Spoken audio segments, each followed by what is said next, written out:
వస్తుంది వస్తుంది.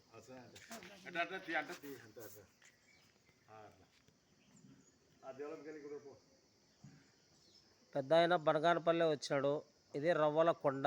ఈ రవ్వలకొండ ఆశ్రమంలో వీరబ్రహ్మేంద్ర స్వామి కాలజ్ఞానం రాయడం మొదలుపెట్టినారు. ఇక్కడ కాలజ్ఞానం రాసిన ప్లేస్ ఉంది. ఈ కాలజ్ఞానంలో గరిమిరెడ్డి అచ్చమ్మ గారి మొట్టమొదటి ఆవు సమాధి. స్వామివారు ఇక్కడ 3 భాగాలు కాలజ్ఞానం రాశాడు ఆయన.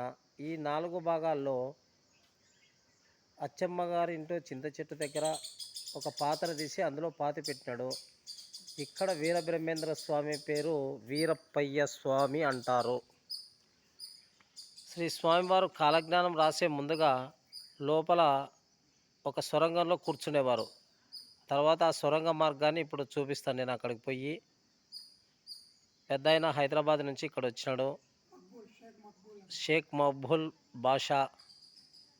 ఆయన స్వామివారు చూడాలని ఎంతో తపనతో బనగానపల్లి వచ్చి రవ్వలకొండను సందర్శించి స్వామివారి దీక్షకు ఆయన ఎంతో ఆనందపడి ఉత్సాహంగా ఉన్నారు.